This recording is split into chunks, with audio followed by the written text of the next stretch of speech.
My nanny taught my daughter to call her mama and me by my first name. I hired Renee when my daughter Olive was 6 months old. I had to go back to work after maternity leave and I needed someone I could trust. Renee came with excellent references and 15 years of experience. She seemed warm and capable and Olive took to her immediately. I thought I had found the perfect situation. The first year went smoothly. Renee sent me photos throughout the day. She kept detailed notes about naps and feedings. She followed my instructions about routines and schedules. She seemed to genuinely care about Olive and I was grateful to have her.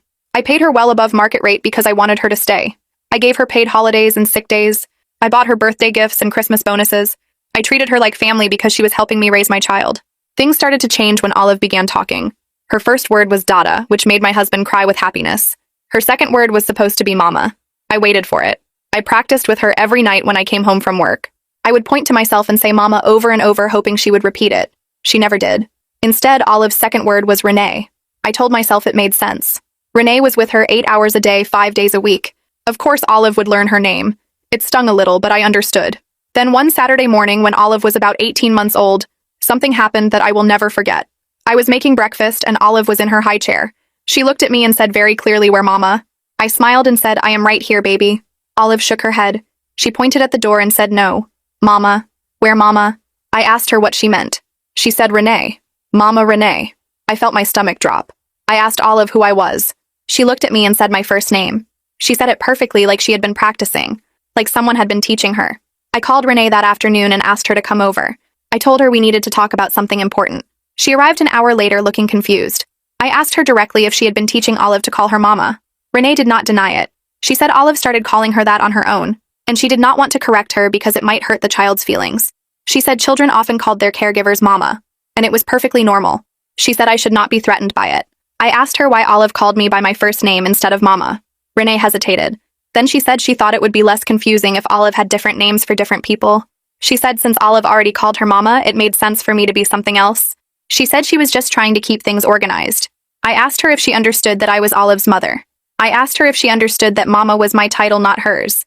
I asked her if she understood that she had stolen something from me that I could never get back. Renee rolled her eyes. She actually rolled her eyes at me while I was confronting her about teaching my child to call another woman mother. She said I was overreacting. She said it was just a word. She said plenty of children had multiple mother figures and there was nothing wrong with that. She said I should be grateful that Olive had someone who loved her so much. I fired her on the spot. I told her to leave her key on the counter and never come back. Renee looked shocked. She said I could not fire her over something so small. She said Olive would be devastated. She said I was being emotional and irrational. She said I would regret this when I calmed down. I did not calm down. I opened the front door and told her to leave. Renee gathered her things slowly, like she was waiting for me to change my mind. She said I would never find someone as good as her. She said Olive would forget me even more without her there to bridge the gap. She said some mothers just were not meant to be the primary attachment figure, and I should accept that. I closed the door behind her and locked it. The next few weeks were hard. Olive asked for Mama constantly, and she did not mean me. She cried at the door waiting for Renee to come back. She refused to let me comfort her. She pushed me away and screamed for the woman who had stolen my name. I took time off work. I stayed home with Olive every single day for 2 months. I read to her and sang to her and held her even when she did not want to be held. I taught her that I was Mama. I taught her that I had always been Mama. I taught her that the woman who left was someone who worked for our family and nothing more. It took time, but Olive eventually adjusted.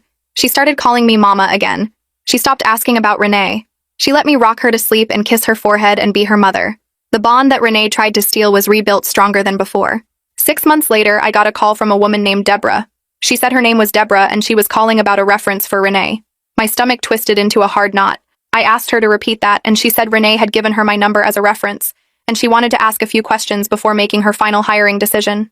I gripped the phone tighter and stared at the wall. Over a year ago, when I still trusted Renee completely, I had told her she could use me as a reference. I never thought about it again until this exact moment. Now some new mother was about to hire the same woman who stole my daughter from me, and I was the one who helped make it possible. I told Deborah this was not a phone conversation. She sounded confused and asked what I meant. I said we needed to meet in person because what I had to tell her was too important to rush through on a call. She hesitated and I could hear a baby crying in the background. She said she was pretty busy with the new baby, but maybe we could talk now for just a few minutes. I said no. I said this was serious and she needed to hear the whole story face to face. She agreed to meet me at a coffee shop the next afternoon, and I gave her the address before hanging up. That night I could not sleep. I kept going over what I would say to Deborah, and how I would explain what Renee did without sounding crazy or jealous. Every version I practiced in my head sounded wrong. I got up at 2 a.m. and made tea and sat at the kitchen table writing notes. My husband found me there an hour later, surrounded by crumpled paper. He asked what I was doing, and I told him about the phone call. He sat down across from me and rubbed his eyes. He said I should just tell Deborah the truth straight and not worry about how it sounded. I said the truth made me sound like a paranoid mother who could not handle her nanny bonding with her child. He reached across and squeezed my hand. He said anyone who met me would know I was reasonable, and if Deborah did not believe me, then at least I tried. I went to the coffee shop 30 minutes early the next day. I ordered a coffee I did not drink and sat at a corner table watching the door. Deborah walked in right on time carrying a baby in one of those carrier things strapped to her chest. She looked around and I waved. She came over and sat down heavily in the chair across from me. The baby was maybe 3 months old and sleeping against her chest. Deborah had dark circles under her eyes and her hair was pulled back in a messy ponytail. She looked exactly like I remembered feeling 2 years ago. Tired and desperate and hoping that hiring the right nanny would fix everything. She thanked me for meeting her and said she really appreciated me taking the time. I nodded and asked how old her baby was. She said 3 months and 2 weeks. She said she had to go back to work in a month and she was trying to find someone she could trust. I felt my chest tighten because I knew exactly what she meant. I started talking. I told her everything about Olive and the name changing and how gradual it had been. I explained how Renee taught my daughter to call her mama and me by my first name. I described the moment in the kitchen when I realized what had happened. Deborah listened and her face went through different expressions. First confusion, then disbelief, then something harder that looked like defensiveness. She shifted in her chair and adjusted the baby carrier. She said Renee had mentioned she left her previous family because of some issues with the mother. I felt heat rise up my neck. Deborah said Renee explained that some mothers have trouble when their children bond strongly with the nanny. She said Renee told her that secure parents understand children have room for multiple attachment figures. I realized I was hearing Renee's exact words coming out of this stranger's mouth. My hands started shaking and I put them in my lap. Deborah kept talking. She said Renee had been very upfront about why she left our family, and it actually made her trust Renee more because she was honest about difficult situations. I wanted to scream. Renee had already gotten to this woman and made me into the villain before I even had a chance to tell my side. I asked Deborah if Renee had mentioned teaching Olive to use my first name instead of Mama. Deborah frowned and said no. She said Renee told her the child just naturally started calling her Mama because they spent so much time together. I pulled out my phone with shaking hands. I had saved videos from that time period because I knew I would need proof someday. I found the one where Olive points at the door asking for Mama and then looks at me and says my first name. I turned the phone toward Deborah. She watched the video and her expression shifted slightly but not enough. When it ended, she handed my phone back. She said children get confused about names all the time, especially when they are learning to talk. She said it did not necessarily mean anything sinister. I showed her 2 more videos. One where Olive cries for Mama Renee at bedtime. Another where she calls me by my first name while Renee stands in the background smiling. Deborah watched them both. She said she could see why I was upset, but maybe Olive was just going through a phase. She said her friend's kid called everyone Mama for like 6 months. I put my phone away. I told Deborah she was going to hire Renee anyway, and I could see that. Deborah looked uncomfortable. She said she had already made her decision before coming here, and she just wanted to hear my perspective. She said Renee came with excellent references from 4 other families, and I was the only one with a negative experience. She stood up and thanked me for my time. She said she hoped things were better with my daughter now. Then she left. I sat there for another hour staring at my cold coffee. I had failed. Another mother was going to lose precious time with her baby, and I could not stop it. When I got home, my husband asked how it went. I told him Deborah did not believe me. He said I did what I could, but I could not save everyone from their own choices. That night, I lay awake thinking about Renee working with another family. I thought about all the other families she had worked for over 15 years. I got up and went to my office where I had kept all of Renee's paperwork from when I hired her. I found her reference list with 5 names and phone numbers. I recognized Deborah's name at the bottom where she must have added it recently. I looked at the other 4 names. I decided to call them. The first number was disconnected. The second went to voicemail, and I left a message that was never returned. The third was Harvey Sanderson, and he answered on the second ring. I introduced myself and said I was calling about Renee, who used to work for me. There was a long silence. Then Harvey asked in a careful voice what Renee did to my family. I told him the whole story again. When I finished, Harvey let out a long breath. He said his wife left him 3 years ago and their son calling Renee Mama was part of why. He said they thought something was wrong with their son. They took him to doctors and therapists trying to figure out why he would not bond with his own mother. His wife blamed herself and fell into a depression. Then Renee left for another job, and within 3 weeks, their son started calling his mother Mama again. Harvey said that was when they realized what had been happening. But by then the damage was done and his wife could not forgive him for not seeing it sooner. I asked why he was still on Renee's reference list. He said his ex-wife wanted to report Renee to some kind of nanny agency, but he just wanted to move on. He said he had been giving neutral references for the past 3 years, hoping no one would actually call. I thanked Harvey and ended the call. My hands shook as I wrote down the name he gave me. Judy Larson. Another mother who went through the same thing.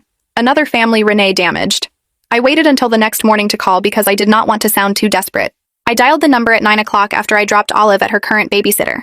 The phone rang 4 times before someone picked up. A woman answered and I asked if this was Judy Larson. She said yes, and I took a breath. I told her my name and said I was calling about Renee, who used to work as her nanny. There was silence on the other end. Then I heard a sound like crying. Judy asked how I got her number and I said Harvey Sanderson gave it to me. She cried harder.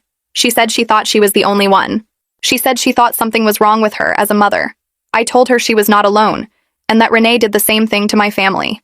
Judy kept crying and I waited. She finally said she needed to hear this because she spent years thinking she was crazy or broken or just not good enough. I asked if we could talk about what happened. Judy took a shaky breath and started telling me her story. She said her daughter was 8 now and still sometimes slipped and called her by her first name when she was tired or upset. She said Renee worked for them for 2 years, and by the end her daughter would run past Judy to get to Renee every single day. She said she spent thousands on therapy trying to figure out what she did wrong. She said the therapist kept asking about her relationship with her own mother and whether she felt confident in her parenting. She said she started believing maybe she was not meant to be a mother because her daughter clearly preferred someone else. She said when Renee finally left for another job, her daughter cried for weeks. Then slowly things changed. Her daughter started coming to her for comfort again, started calling her mom again, started choosing her over other people. Judy said that was when she realized it was not her fault. It was what Renee had been doing the whole time. I asked Judy if she would be willing to warn Deborah with me. I told her about the new family Renee was working for and how the mother did not believe me when I tried to tell her. Judy went quiet. Then she said no. She said she could not relive that time period. She said her husband made her promise to stop talking about Renee years ago because it was making her depressed and angry. She said I should let it go too. She said Renee was like a black hole that swallows up your peace and I would never get closure or justice. She said the best thing I could do was move on and be grateful I only lost a year instead of 2 or 3 or more. I thanked Judy and we hung up. I sat in my car outside the babysitter's house and thought about how many mothers Renee had damaged and silenced over 15 years. How many of us were out there thinking we were alone, thinking we were bad mothers, thinking our children did not love us because of something we did wrong. I drove home and tried to focus on work, but I could not stop thinking about Deborah and her baby. 2 weeks went by. I checked my phone constantly waiting for some kind of update. Then one afternoon, Deborah called me. She was crying. She said she started noticing small things. She said Renee would redirect the baby's attention away from her when she came home from work. She said Renee talked about mama this and mama that even though the baby was too young to even understand words yet. She said her husband thought she was being paranoid. She said he told her she was looking for problems because some stranger on the phone scared her. But Deborah said she could not shake the feeling that I was telling the truth. She asked if we could meet. I suggested the park near her house. I told her to bring the baby and I would bring Olive. I wanted Deborah to see Renee with her own eyes and make her own decision. We met on a Saturday morning. The park was crowded with families. I spotted Renee immediately. She was pushing a stroller near the swings. Deborah's baby was inside bundled in a pink blanket. Deborah stood next to me holding a coffee cup. We watched from a distance. Renee took the baby out of the stroller and put her in a baby swing. She pushed gently and talked to the baby.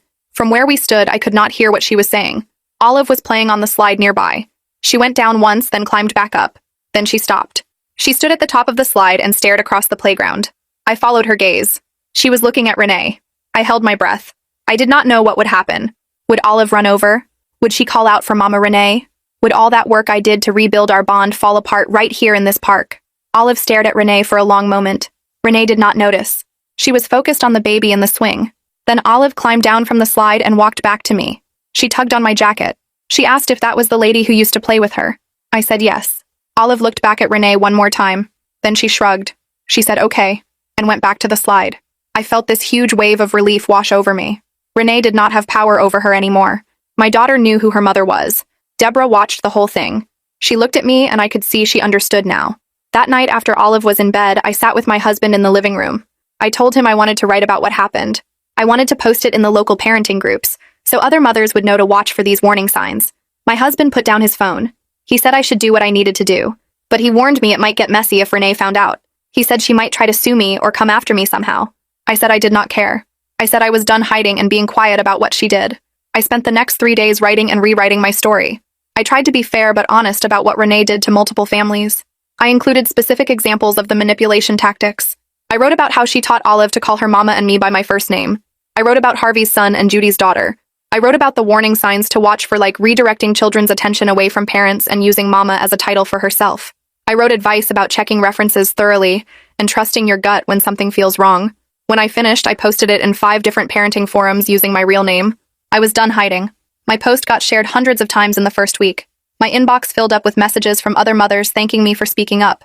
Some said they had similar experiences with different nannies. Some said they almost hired Renee but decided not to after reading my post. 3 more families reached out privately. They said they had similar experiences with Renee but were too ashamed to talk about it before. They thought they were bad mothers. They thought no one would believe them. One woman said her son still had attachment issues at age 10 because of what Renee did when he was a toddler.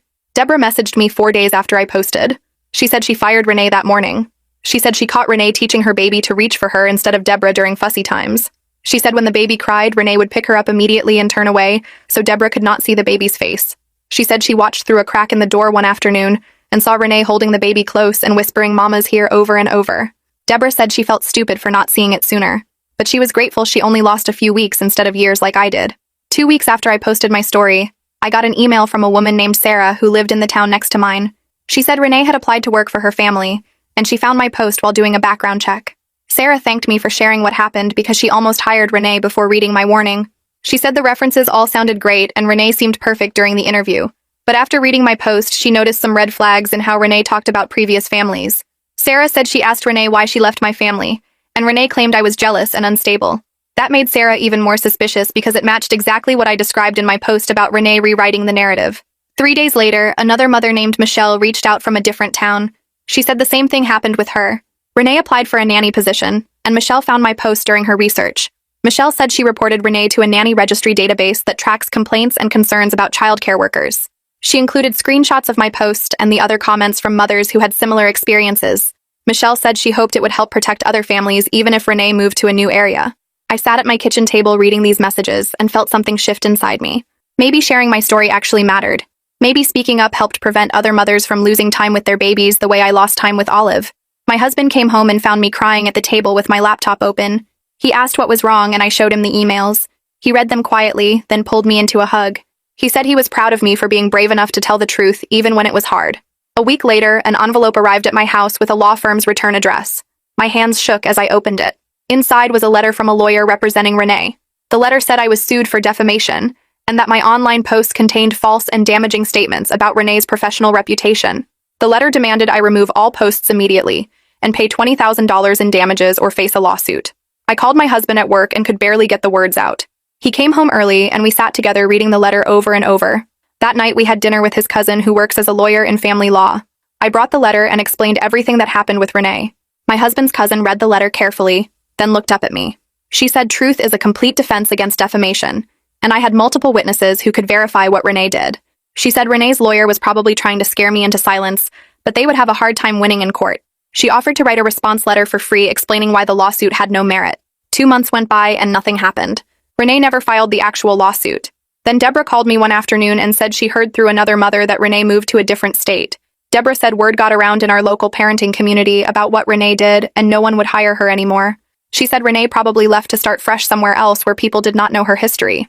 I still think about Renee sometimes and wonder what drove her to do what she did. Part of me wonders if she genuinely loved the children she cared for, or if it was always about power and control. Did she really believe she was helping by becoming their primary attachment figure, or did she know exactly what she was taking from us mothers? My therapist says it can be both things at once.